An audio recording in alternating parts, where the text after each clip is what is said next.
नमस्कार प्यारे विद्यार्थियों, मैं मुकेश गुरुजी क्लासेज में आप सब बच्चों का स्वागत करता हूं।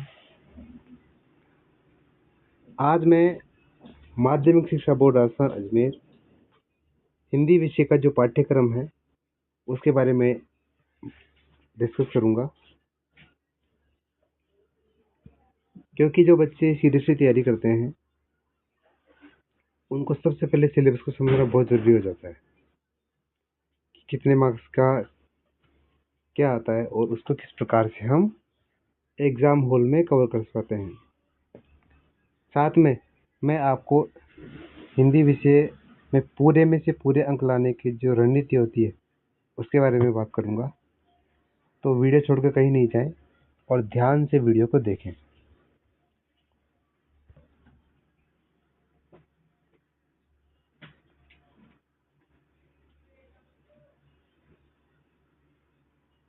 जैसे कि आपको मालूम होगा, जो माध्यमिक शिक्षा बोर्ड राजस्थान का जो हिंदी विषय का पेपर होता है वह एक ही पेपर आता है और जिसके लिए आपको 3 घंटे और 15 मिनट का टाइम मिलता है, जिसमें टोटल पेपर 80 मार्क्स का होता है और 20 नंबर वो होते हैं जो विद्यालय से आपको दिए जाते हैं। अर्थात जो सेशनल मार्क्स होते हैं आपके शतरंग वो स्कूल से भेजे जाते हैं, जिसमें आपके टेस्ट, आपकी हाफ ईयरली और आपका अटेंडेंस का मिला करके जो रेशियो निकलता है उसके हिसाब से 20 नंबर स्कूल से भेजे जाते हैं। कुल मिला के 100 नंबर आपका पूर्णांक हो जाता है, जिसमें से बोर्ड आपका 80 नंबर का पेपर से अटेम्प्ट करवाती है।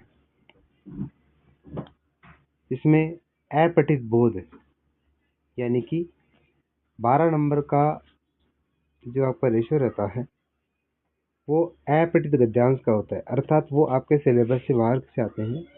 ये 12 नंबर जो काफ़ी आसान होते हैं, मैं बाद में आपको पेपर भी बताऊंगा। 2026 में जो हुआ था, मार्च अप्रैल जो फरवरी में हुआ था, उसके बारे में डिस्कस करूंगा मैं आपसे। मैंने पहले भी संस्कृत विषय का पेपर सोल्व करके डाला हुआ है, आप देख सकते हो। उसके बाद में रचना वाला जो पोर्शन होता है, जिसमें आपके निबंध वगैरह आते हैं, पत्र वगैरह आते हैं, वह 14 मार्क्स का होता है। बाद में हम एक एक टॉपिक के बारे में डिटेल से पढ़ेंगे कि कितने नंबर का क्या आता है। ग्रामर आपकी केवल 10 नंबर की आती है। आपकी 2 किताबें हैं, एक क्षितिज और एक है कर्तिका। क्षितिज जो है वो 33 मार्क्स की आती है और कर्तिका 11 मार्क्स की आती है। इनकी बुक्स आपकी लगभग 44 मार्क्स की आती है, तो काफ़ी अच्छा रेशियो रहता है बुक्स का भी।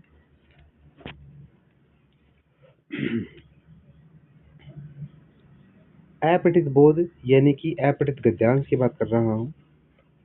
अपठित गद्यांश में क्या होता है, 3 बहुचयनात्मक प्रश्न यानी कि 3 ऐसे क्वेश्चन आएंगे, इसमें 4 ऑप्शन आएंगे, यानी कि 4 ऑप्शन वाले क्वेश्चन आएंगे।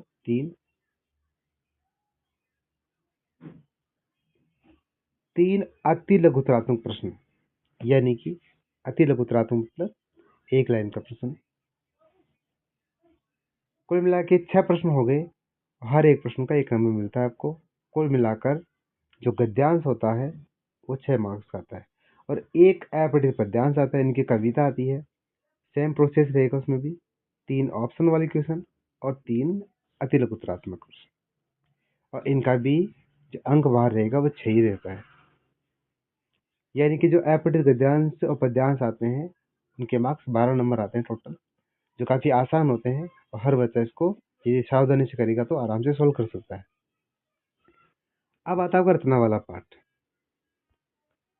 रचना वाला जो पार्ट होता है इसके अंक होते हैं 14, इनके 14 नंबर का आता है ये, जिसमें एक निबंध होता है आपका, जिसको आप लोगों को 300 शब्दों में लिखना होता है, लगभग 1.5 से 2 पेज।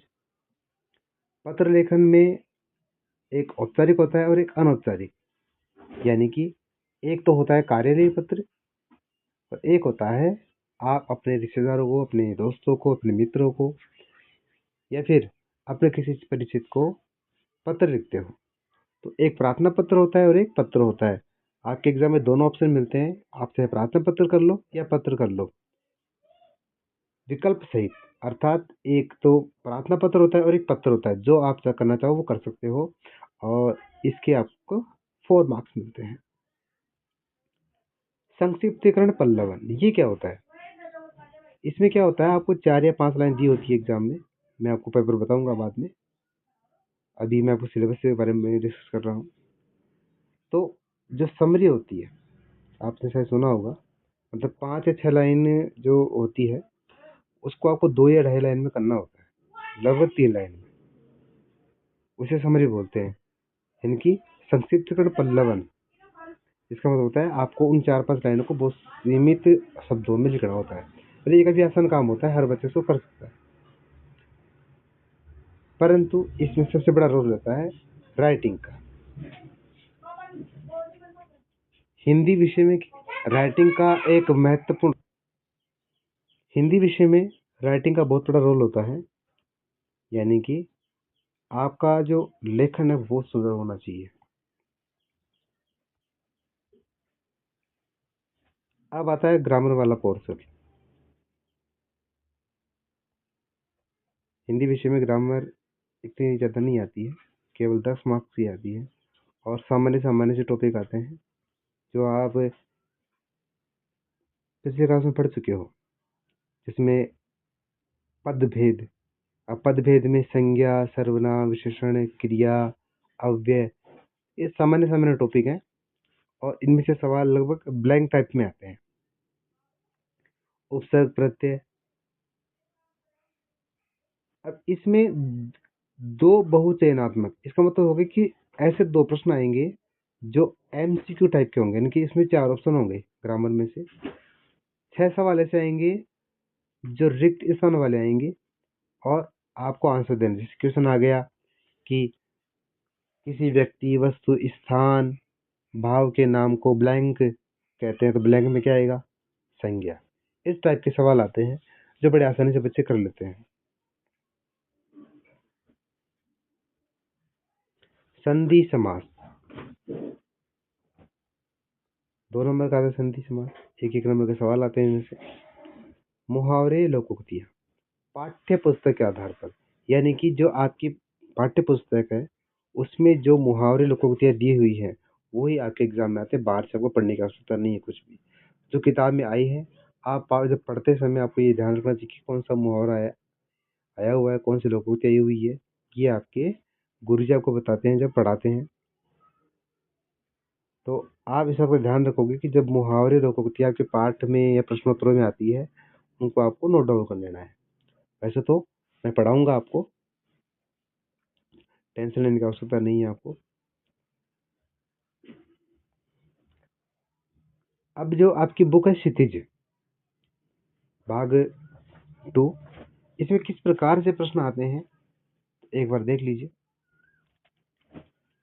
क्षितिज में से 2 पठित गद्यांश विकल्प में से किसी एक पर, यानी कि 2 गद्यांश आएंगे जो आपको अच्छा लगे, उसमें से आप अर्थ ग्रहण संबंधी 3 प्रश्न, मतलब 2 पद्यांशों में से किसी एक पर कुछ सवाल आएंगे, 3 सवाल आएंगे लगभग, वो 3 ही नंबर के आएंगे, वो करने होते हैं। और 2 पद्यांश आते हैं, आपकी किताब में से 2 पद्यांश आएंगे अर्थात कविताएं आएंगी और उसमें से भी 3 सवाल आएंगे, वो आपको करने होते हैं। 2 बड़े सवाल आते हैं जो एक गद्य में से और एक पद्य भाग में से, साथ में विकल्प भी आते हैं उनके, इनकी एक प्रश्न के साथ उसका एक ऑप्शन भी आता है, जो आपको बेहतर आता हो आप कर सकते हो। और उसकी शब्द सीमा लगभग 60 से 80 शब्द, मतलब 4 या 5 लाइन आपको करनी है। 2 प्रश्न आएंगे और 3 नंबर के, इनकी 6 नंबर के आएंगे। 6 लघुतरात्मक प्रश्न, 3 गद्य में से आते हैं और 3 पद्य में से आते हैं, और लगभग 40 शब्दों में आपको आंसर देना है आपको। कुल मिला के 6 प्रश्न हो गए, हर प्रश्न 2 नंबर का रहेगा, क्योंकि 12 नंबर का ये मिला करके हो जाएगा। 6 बहुचयनात्मक अर्थात एमसीक्यू टाइप प्रश्न, 3 सवाल गद्य में से और 3 पद्य भाग में से, यानी कि 6 नंबर के वो हो जाएंगे। और क्षितिज में से किसी एक रचनाकार का परिचय आपसे पूछा जा सकता है लगभग 60 से 80 शब्दों में, और उसके आपको मिलेंगे 3 नंबर। यानी कि क्षितिज भाग में से आपका करीब करीब पूछा जाएगा। अब आता है कृतिका, जो आपकी पूरक पाठ्य पुस्तक है। कृतिका 11 नंबर की आती है।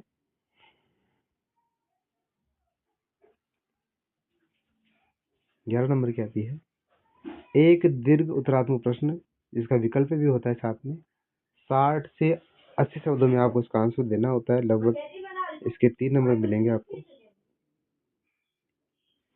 2 लघुत्तरात्मक सवाल आएंगे 40 शब्दों के, इसके आपको 4 नंबर मिलेंगे। और 4 ऑप्शन वाले सवाल आएंगे 4 नंबर के। इस प्रकार से कुल मिलाकर 11 नंबर का ये हो जाएगा। तो आज मैंने आपको वो जो सिलेबस था हिंदी विषय का, उसके बारे में बताया, डिस्कस किया कि कौन सा टॉपिक कितने मार्क्स का आता है और उसके लिए आपकी क्या स्ट्रेटजी होनी चाहिए। आपको नियमित रूप से लेसन्स को पढ़ना है, क्वेश्चनों को बार बार रिपीट करना है। साथ में आपको अपना जो लेखन है, आपकी जो हैंड राइटिंग, उसको भी इम्प्रूव करना है, क्योंकि हिंदी विषय आपका राइटिंग का महत्वपूर्ण रोल होता है। तो आशा करता हूँ मेरी ये छोटी सी वीडियो आपको पसंद आई होगी। तो प्लीज़ मेरे चैनल को सब्सक्राइब करें, शेयर करें। आपके सब्सक्राइब से, आपके शेयर से मुझे मोटिवेशन मिलता है और भी बेहतर मैं आपके लिए प्रयास करता हूँ।